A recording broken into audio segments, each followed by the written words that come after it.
Ardware na carach agus a gini cor an cétal she's mille buicas as an firkid fór she. Mahan hain agus son of an céile saibis I see it atá teast de lam tá ahas vera ashen column. Lord Mayor and friends, it's such a very great pleasure to be back again, and I must thank you for that very, very warm welcome. May I immediately congratulate the choir and pay tribute to their master. And I think the very first event we attended, Sabina and I, after my inauguration in 2011, was the Choral Festival here in Derry. And what a great event it was. But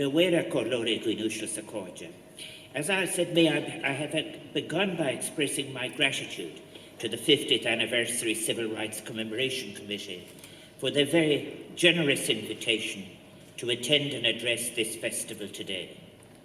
As President of Ireland, it is a very great honour to join you all in commemorating what is indeed one of the great movements for justice and civic equality on our island, the Northern Ireland Civil Rights Movement, on this, the 50th anniversary of what was one of the most important events and remains in the history of our island in the 20th century. The Civil Rights March that took place in this great city on the 5th of October 1968. I've come north many times in the last 7 years to give different papers on not just the past, but also on where we are now. And in doing so, I've been making an appeal, if you like, for ethical commemoration. Remembering is an action, it is putting people back. Commemorating is making a choice, and in making a selection, a choice. Amnesia is not available as an option to any involved in the exercise. I think we have come as far as recognizing that now. But I think as well, I've been speaking, I remember in Corrymeela and elsewhere, about how do we go on and face into the future. In one of my speeches, I said, the ability to hold together a forgiving consciousness of the past and an openness to the potentialities of the future, forging the alliance of pardon and promise. This is the essential imperative for our living together in harmony and cohesion on this island. As Hannah Arendt has suggested to us, the faculty to forgive guarantees our freedom from the harsh rule of the past, but without an ability to promise, the present would be dominated by uncertainties and fears, the future unforeseeable. Forgiveness is a cornerstone in our construction of hope, but it must be a forgiveness informed by understanding of the importance of accepting difference. And in achieving that, I have suggested, amnesia is of no value to us. We have to transact and transact ethically. And over those past 7 years, when I've had the opportunity to speak at commemorations, marking the centenaries of some of the formative events of the preceding century, it has been a pleasure to see those who have been welcomed back into the story in history, but particularly to hear the stories and experiences of individuals, communities, and movements as they recalled and made their diverse interpretations of these events, became involved, if you like, in the construction or revision of collective memory.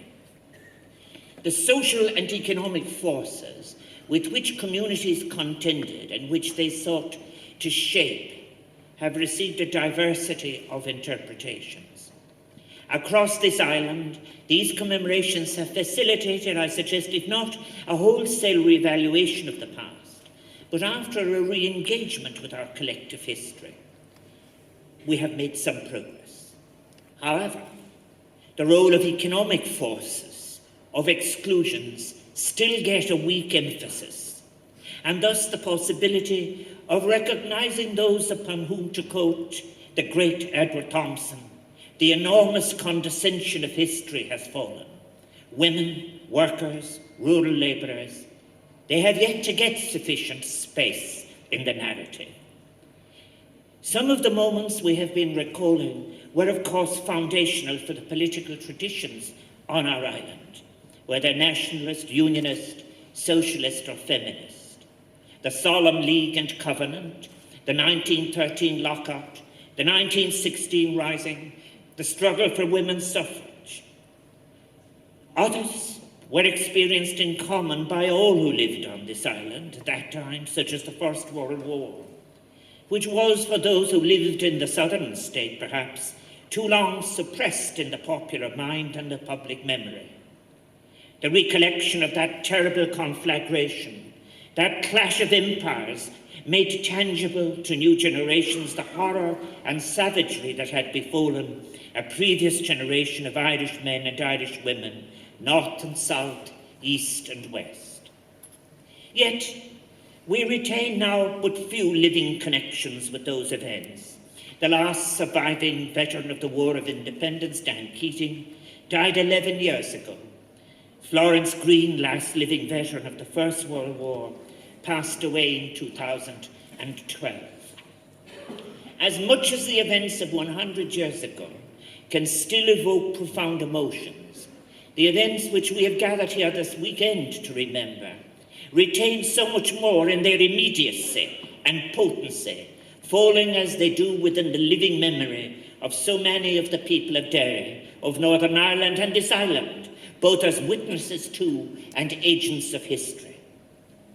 The deprivation of basic civil rights and economic inequalities, which the civil rights movement sought to end, are thus not only in the realm of public or collective memory, difficult and sometimes amorphous as those concepts may be, but they constitute a living memory of an experience endured by so many. The historical origin of these civic inequalities can be found at the moment of the establishment of the two states on our island. Though all may not agree with the totality of his analysis, there is surely a truth to James Connolly's famous prophecy that a partitioned Ireland would witness a carnival of reaction across the island. And indeed it did. We are only now, in our own times, beginning to confront some residual elements of the full reality of the authoritarian and carceral nature of the Free State and its successor, elevating the rights of property and those who held property as it did, even as it diminished women and working class people. It was, for such people, an exclusionary state. The legislative record of the Oireachtas of the 1920s and 1930s reveals the degree to which rights, so long as, in the case of the movements for an inclusive republicanism in past, had fought, whether were so intrinsic to the character of many of the earlier cultural movements that had propelled the Irish Revolution, were either ignored, removed, and at least restricted through, for example, the introduction of censorship, the abolition of legal divorce, the prohibition of women sitting on juries, the public service marriage ban, the ban on contraceptives, and the wholesale exclusion of women from designated occupations and professions. In its foundational moments, the state in Northern Ireland created its own legislative and institutional inequalities through the gerrymandering of electoral districts, exclusions from government employment, the abuse of the Special Powers Act, and frequent exhortations to exclude members of the Catholic and national communities from even private companies. The Northern Ireland state sustained and deepened these inequalities through the long, difficult years of the Great Depression. Indeed, it was in 1934, in the midst of a debate in Stormont, that Sir James Craig uttered the now fateful phrase, "We are a Protestant Parliament and a Protestant state," an explicit counterpart, at least in Craig's mind, to what he viewed as the Catholic state in the South. And despite the friendships and conviviality between Protestant and Catholic, between Unionist and Nationalist neighbours, the structural features of the state were in key legislative areas sectarian. Of course, it is important to recognise that neither Catholic and Nationalist nor Protestant and Unionist communities were ever or are monolithic. The history of our island has too often been retold as one of a simple tribalism, reducing all diverse examples of cooperation and conflict between classes, genders and peoples to a simple binary. And the anti-intellectualism that flowed from this facilitated a hostility, for example, to a politics that might have been based on economic issues, and certainly it was opposed to notions of class conflict, which was rarely allowed into the political discourse. I must admit that this simplistic narrative of binary tribalism has sometimes been found in political expression in the South or in Britain when speeches are made about Northern Ireland.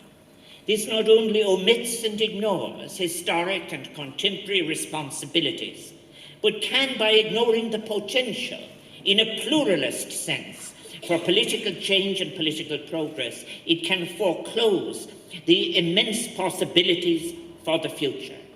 Na fedriti gonchorum den tauki, creating a justified sense of abandonment in Northern Ireland and an atmosphere of political solipsism elsewhere. As Paul Bew and Professor Patterson have demonstrated in their own scholarly work, the intensification of sectarianism in the 1930s was not the result only of communal divisions, but partly the consequence of political calculation on the part of the leaders of unionism, who feared that the cross-class coalition so carefully assembled to oppose Home Rule in the early 1900s would fall asunder amidst the economic dislocation of the 1930s. Farther afield, but not that farther afield, John Maynard Keynes was seeking to foresaw what he saw as an apocalyptic collapse of capitalism in the absence of a role for the state in relation to the money supply. And when Basil Brooke began what would be a very long career as an MP for his native Fermanagh, he feared that his farming constituents would seek to form their own political movement to oppose the payment of land annuities. If it had commenced that campaign, would its source have had a most unusual genealogy. It was Eamon de Valera's promise to end land annuities, itself borrowed from the Republican Socialist Peadar O'Donnell, that had propelled Fianna Fáil to electoral victory in the general election of 1932. Those connections tell us something of the complexity of the politics of class, religion and nation on our island. Yet for all such unusual cross-fertilization of ideas, a product of hundreds of years of shared institutions, the relationship between the two states, despite the initial promise of the Collins-Craig Pact, remained from the 1920s to the 1960s one of mutual, often simmering suspicion or worse. The enactment of Articles 2 and 3 of the Constitution of 1937, though recognised as aspirational by its drafters, nonetheless claimed and envisioned the exercise of sovereignty over the whole island. In codifying a provision which so ignored what we now recognise as the principle of consent, Articles 2 and 3 were immediately seen by the unionist community as a threat, one that could be and was frequently invoked. But if we were then to have had a space of transcendence in this period, the formation of the United Nations opened up the potential for a new politics of hope and cooperation globally and regionally, not only amidst the ruins of Europe, but across our world. The preamble of the United Nations Charter sought to capture the aspiration of the peoples of the world who would starve for independence. We, the people of the United Nations, determined to save succeeding generations from the scourge of war and to promote social progress and better standards of life in larger freedom.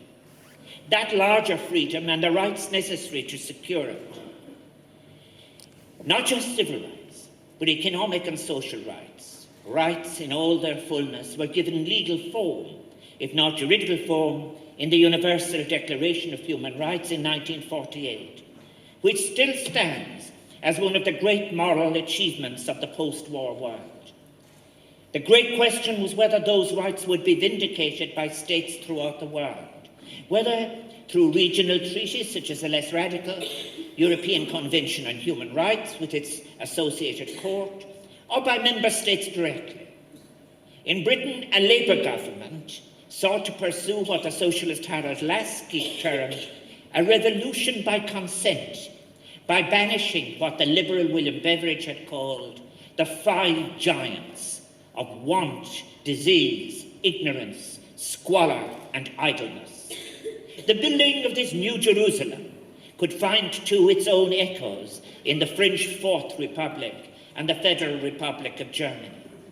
The Keynesian welfare state, committed to full employment, albeit on the model of the male breadwinner, and the collective provision of universal services, would have a transformative effect on the society of Northern Ireland.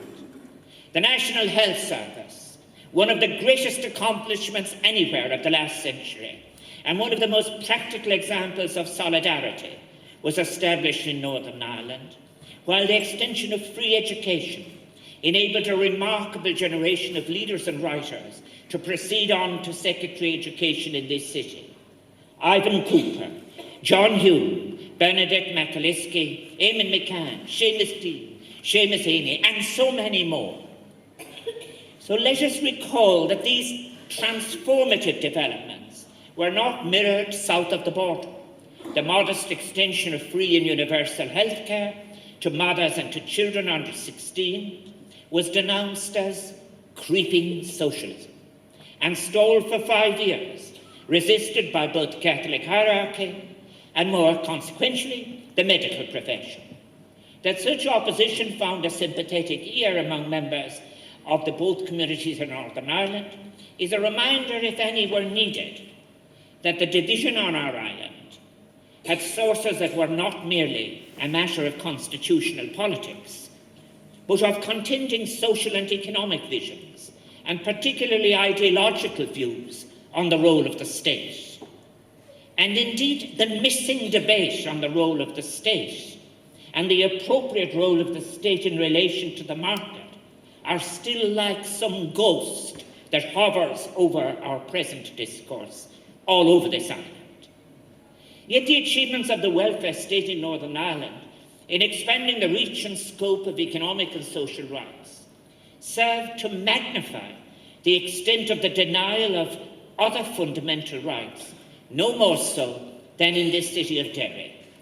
The gerrymandering of electoral districts, the maintenance of the household franchise and of the business franchise in local authority elections, which, let us never forget, also, of course, affected working-class unionists, all conspired against the fundamental democratic principle of one person, one vote. The lack of adequate representation on local authorities, which after all control planning and a certain proportion of housing provision, led to long waiting lists for homes and massive overcrowding. This was most evident in what was then the South Ward of this city. In the 1960s, as many as 26 people were recorded as living in 2 rooms in a condemned house in Walker Square. This discrimination could also be seen in the imbalance in regional economic policy. Unemployment was consistently higher here in Derry than in the northeast, and it was emphasised by gender division. And despite all the promise of the new regionalism of Harold Wilson's government in London in 1964, and Terence O'Neill's enthusiastic support of economic and social development, the locus of infrastructure development, whether in new housing, new industry, or in education, seemed to be firmly outside Derry. I recognise that it is difficult for people who've lived their lives in the South to sufficiently understand the sense of helplessness experienced by the nationalist community in Northern Ireland in the pre- and post-war years. The anti-partition rhetoric and initiatives of the southern state, which, let us recognise, simply ignored any principle of consent, seemed to provoke fear among the unionist community, creating an image of a threatening irredentist threat. That was a fear that seemed to be confirmed by the IRA border campaign of 1956-1962, which ended with the internment of hundreds of young men north and south. It was not an entirely barren time. In the Westminster Parliament, the small Friends of Ireland group on the Labour backbenches sought to exert their influence in favour of civil rights, despite their 13 years of opposition. The Northern Ireland Labour Party emerged as an advocate not only for the expansion of the welfare state and economic planning, but from 1958 as a voice for human and civil rights in the Parliament of Northern Ireland. While the tentative rapprochement between the two states that is symbolised by the two meetings between Taoiseach Sean Lemass and Prime Minister of Northern Ireland, Terence O'Neill, did not yield immediate results for people north or south, it did indicate some softening of stances. Those in Northern Ireland who sought to rectify injustice, however, would look first to themselves for their inspiration and strength, and seek to draw from the other great movements for freedom and justice across the world. As you've already heard, in May 1963, brave young women in Dungannon began a protest outside the offices of the Urban District Council, demanded a fair allocation of housing. Their demands were not narrow, but universal, and their cry for justice echoed those that had been uttered from the Carolinas to Florida. One of their posters read, "Racial discrimination in Alabama hits Dungannon." They were organised by the Homeless Citizens League, established by two remarkable citizens, Con and Patricia McCluskey. It was the McCluskeys who established the Campaign for Social Justice to catalogue and disseminate an accurate statistical portrait of the allocation of employment and housing, which revealed, of course, the deep-seated discrimination against Catholics. And this is a most important lesson, really, in a world that heals only slowly and painfully to change. To right an injustice, they told us, it must first be described, quantified and brought to the attention of world opinion.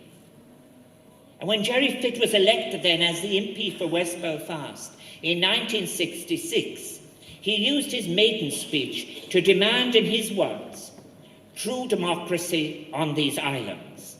He found a sympathetic audience for the Campaign for Social Justice and other groups, and those other groups had succeeded in securing the support of many Labour backbenchers who now formed a Campaign for Ulster Democracy group.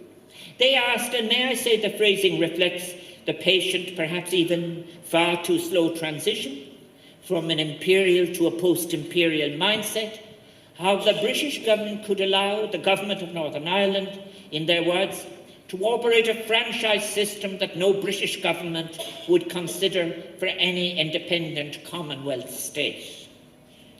The new Labour MPs of the 1966 intake were, in Harold Wilson's own words, and Lord Dobbs will remember this, a new and irreverent generation challenging everything, willing finally to hear the voices of the people of Northern Ireland.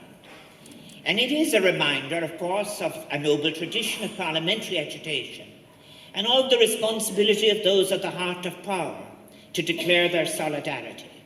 After all, let us remember, and Aaron Bevan's condemnation in relation to the Suez issue, the squalid and trivial ends of the Suez invasion.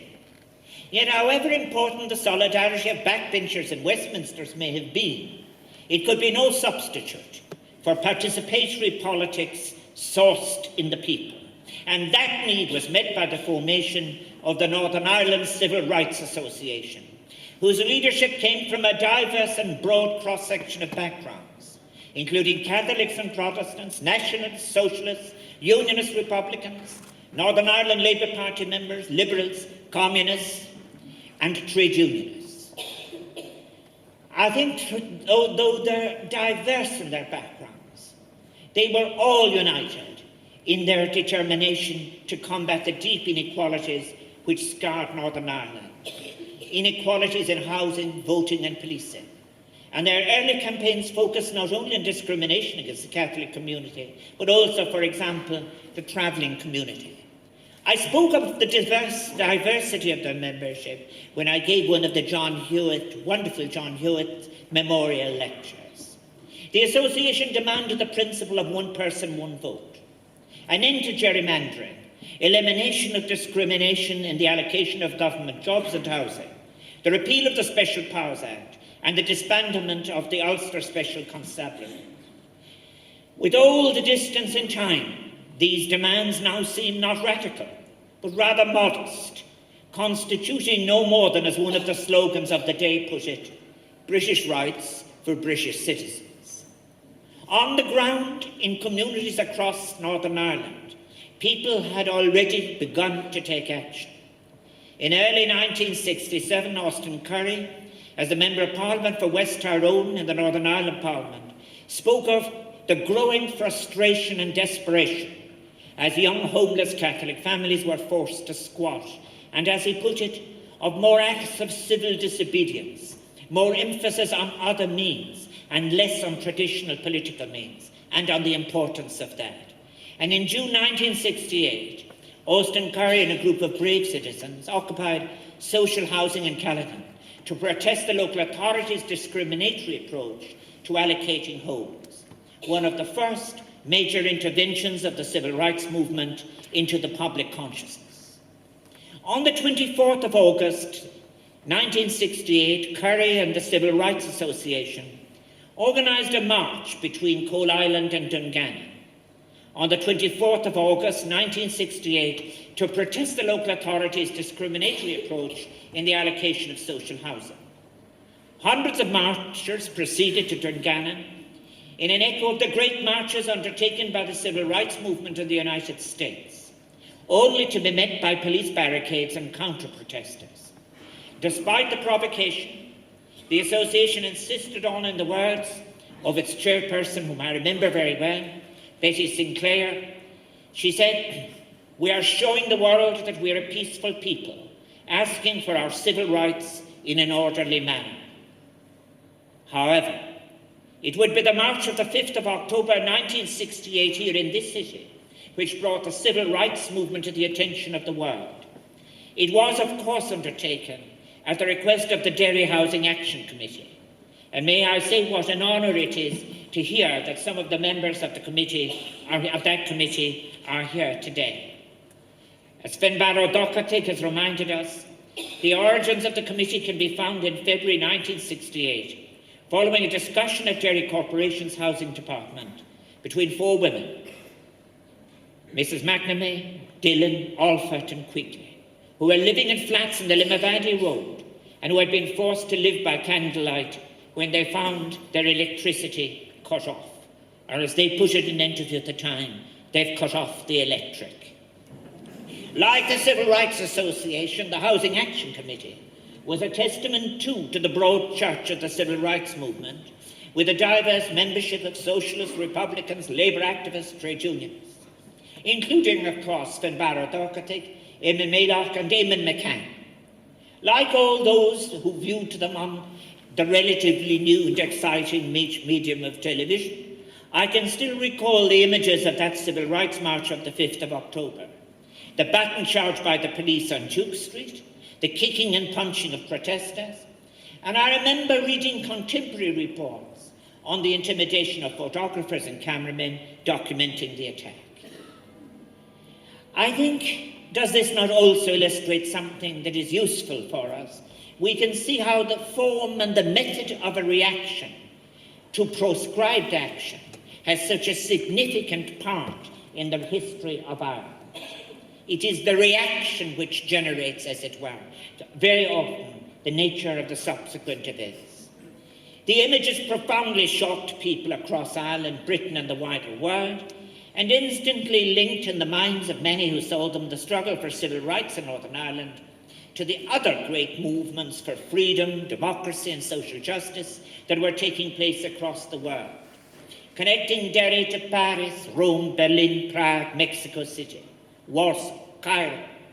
3 British Labour Party MPs, Russell Kerr, his wife Anne and John Ryan, had answered the call and were standing close to Jerry Fitt when he was struck by a police officer. In the days which followed, civil rights groups in Derry City merged to form the Derry Citizens Action Committee. Its first chairperson was, of course, Ivan Cooper, and I add my own thanks as President of Ireland to Ivan for the courage, the leadership and the dedication to the cause of justice, justice in all its forms, that he has demonstrated in his life. The Vice Chair of the Committee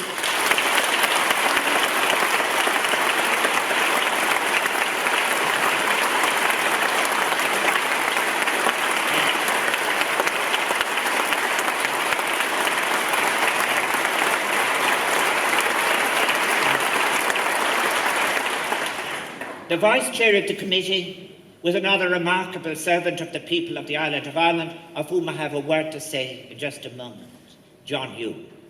On the 9th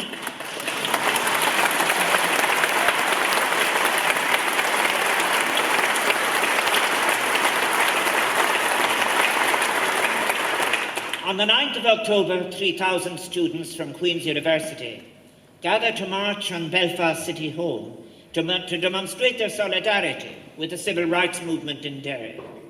They were halted by counter-demonstrators and returned to the campus, where after an open debate that was in the best traditions of that atmosphere of 1968, they resolved to establish people's democracy, and not only to join the civil rights movement in their own right, but to advocate for a radical transformation of society.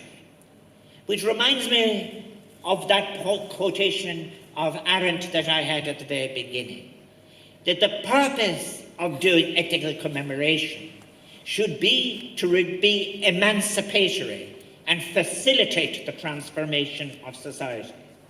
Seamus Heaney was then in his third year as a lecturer in modern English literature, and he wrote, I quote him, of the embarrassed, indignant young Ulster men and women whose deep-grained conservatism of behaviour was outweighed by a reluctant recognition of injustice. In its ambition, in its courage, in its radicalism, the student movement that emerged from Belfast exceeded the gentle revolution experienced by, for example, in the halls of University College Dublin. Its bravery in the face of police brutality and intimidation, for so many, symbolised, for example, in the person of Bernadette McAliskey. Neither threats of violence nor invocation of the Special Powers Act could dissuade the 15,000 who mobilised in Derry on the 16th of November, overshadowing by far the numbers who had faced the batons just over a month previously. The reform package announced in that year by the Prime Minister of Northern Ireland, Terence O'Neill, at the end of November 1968, while it did not deliver on all demands of the civil rights campaigners, it did demonstrate that peaceful and non-violent protest could force a reaction in Northern Ireland. The temporary replacement of Derry Corporation with a Development Commission, the appointment of an ombudsman to investigate complaints against government departments, the introduction of a points-based system in the allocation of social housing on the basis of need, as well as some reform of local government franchise, all pointed to the possibilities and potential of the civil rights movement. We must recognise, however, that Terence O'Neill made this decision not only because of the activism of the civil rights movement, although it was decisive, nor simply because of the pressure from the British government and its official opposition, as important as that was. He and some of his colleagues did so because there were some within official unionism who recognised a historical wrong and were moved to right it. 2 days before the Great March of the 16th of November, Terence O'Neill circulated a frank letter from Edmund Warnock, a former Attorney General, and a party grandee, as it were, which stated bluntly, I quote, "If ever a community had a right to demonstrate against a denial of civil rights, Derry is the finest example. A Roman Catholic and nationalist city has for 3 or 4 decades been administered, and none too fairly administered, by a Protestant and Unionist majority, secured by manipulation of the ward boundaries for the sole purposes of retaining control." Dear friends, although rooted in the soil of the North and summoned to confront the structural inequalities within the society of Northern Ireland, the civil rights movement, we must never forget, in that year of 68 was part of a global struggle for human rights, a vision of human rights that extended beyond personal or individual rights that stretched something we found so difficult to establish, that stretched to collective rights, to shared rights. And as Eamon McCann has recalled, the overriding slogan of 1968 was, "One world, one struggle." In the United States, the movement for civil rights in the southern states for the abolition of Jim Crow had widened to encompass a demand for social and economic rights, and for an end to the war of Vietnam. And Martin Luther King Jr., in the last years of his life, was invoking a new global solidarity. And as to that connection, the American civil rights movement, John Hume has written, gave birth to ours. So much of the iconography, the tactics, and of course the songs are symbolic of a shared universal struggle against oppression. Above all, the centrality of non-violence that was neither passive nor quiescent, but willing when necessary to defy the forces of the state in the streets while refraining from conflict. Non-violence, far more than violence, requires a different, a deeper courage, both moral and physical, and fortitude too. I am conscious too of the words of Seamus Dean's narrator in Reading in the Dark. The Troubles came in October 1968, placing the assault by the RUC and the Civil Rights March in Duke Street at the very beginning of that which is often referred to as the Troubles. Others cite the police incursion into the Bogside that followed the conclusion of the Long March, or the events now known as the Battle of Bogside in August 1969. Still others would point to the most fateful IRA convention of December 1969. They share an emphasis on a reaction that included state violence. Before the Good Friday Agreement, that conversation of that confrontation of interpretations was fraught.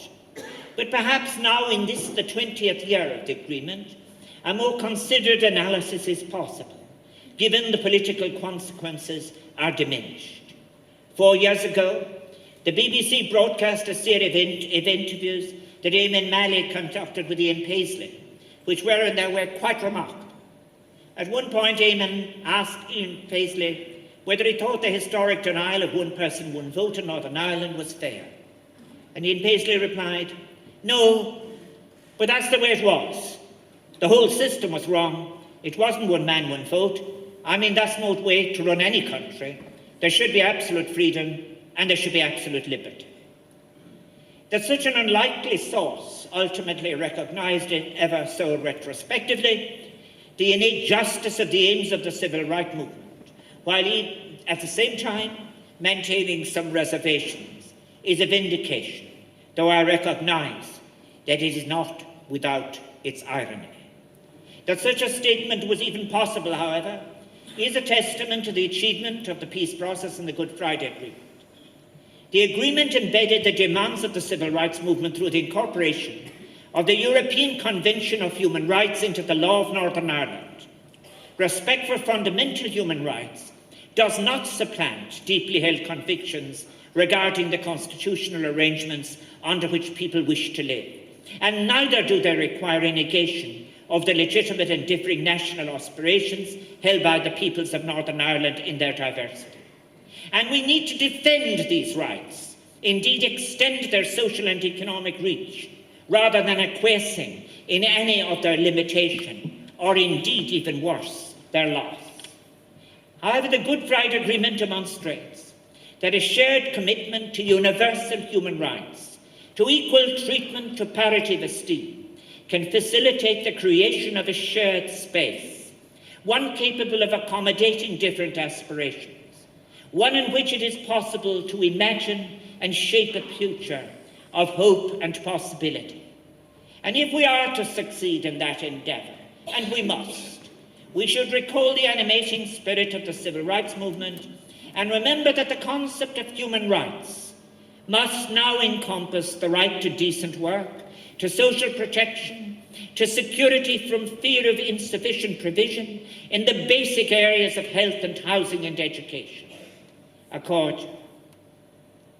All great movements of thought and action find their origin in the courage, bravery and leadership of citizens working together as a collective. it can be difficult to highlight the efforts of any one woman or man for fear of occluding the efforts of others. Yet as I stand in this building in this city, I do want to pay tribute to the life and work of one man who does so strongly symbolise the efforts to bring peace to our island, John Hume. The civil...